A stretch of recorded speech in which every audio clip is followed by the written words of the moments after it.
Bonjour Agnès Levallois. Bonjour.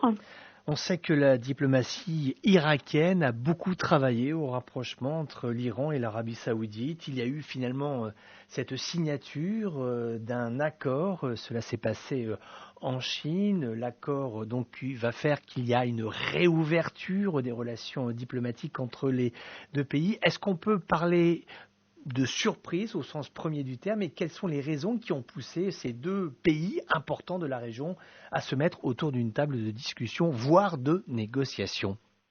Alors oui, vous avez raison de parler de surprise. La surprise, finalement, c'est l'intervention de la Chine pour cet accord, puisqu'il a été signé à Pékin, alors que, comme vous l'avez si justement rappelé, Bagdad a été le premier lieu des relations, des réunions entre l'Iran et l'Arabie Saoudite, négociations qui avaient été ouvertes en avril 2021.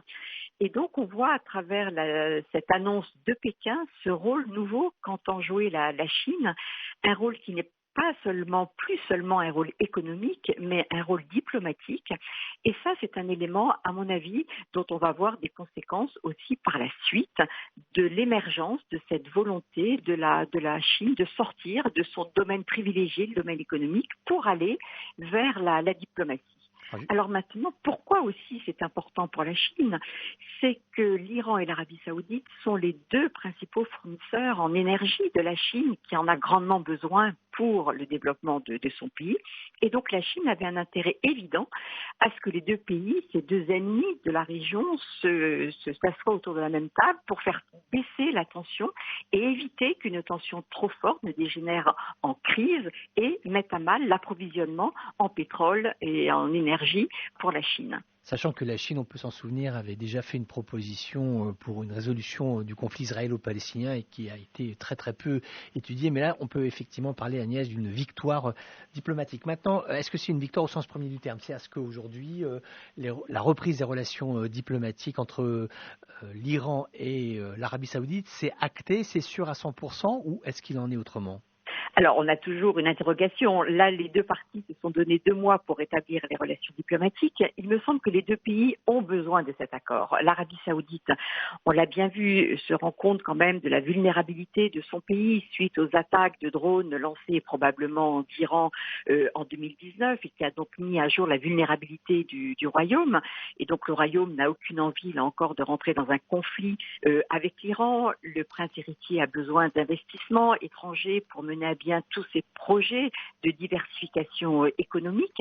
Donc pour cela, il y a besoin d'une certaine tranquillité. Et pour l'Iran, qui est un pays qui est de plus en plus isolé en raison de la question du nucléaire, de l'enrichissement de l'uranium, eh bien cet Iran aussi se rend compte qu'il a tout intérêt finalement à apaiser sa relation avec son grand voisin de l'autre côté du Golfe.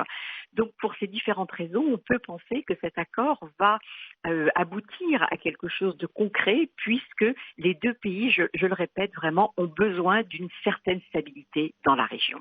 Mais c'est quand même une région qui est en pleine mutation. C'est-à-dire quand on regarde ce qu'est l'agenda diplomatique de toute cette région du Golfe, on sent que les lignes bougent considérablement en ce moment.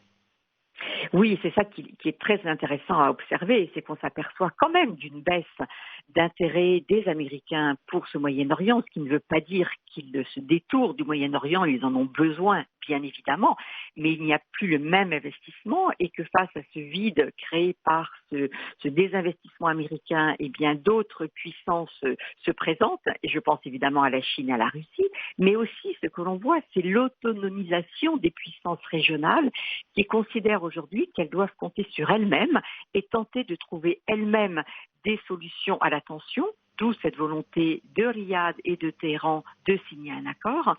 Et il me semble que la guerre en Ukraine a renforcé cette volonté d'autonomisation et vis-à-vis des puissances occidentales, les Américains en tête, avec une volonté finalement de mettre en avant leurs propres intérêts sans attendre les ordres, si je puis dire, venant des États-Unis et ou éventuellement des Européens. C'est ça, c'est panacher ces relations diplomatiques, alors que le monde depuis l'Ukraine, nous dit-on, est quand même en train de se diriger vers une recomposition de la géopolitique des blocs, avec globalement un bloc plutôt à l'ouest et globalement un autre bloc plutôt à l'est. Et finalement, on se rend compte que le monde arabe, ce schéma-là, il n'en veut pas.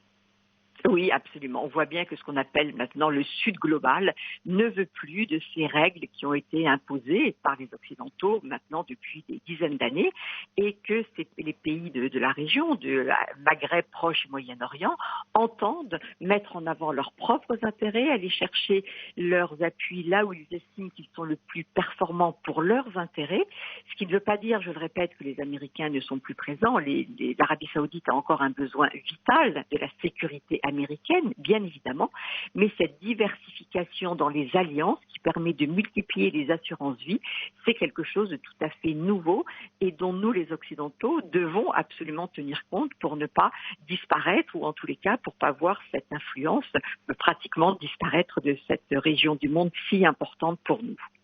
Merci Agnès Levallois, on se retrouve bientôt dans ce magazine consacré à l'actualité du Moyen-Orient. Bonne semaine à tous à l'écoute de Radio Méditerranée Internationale.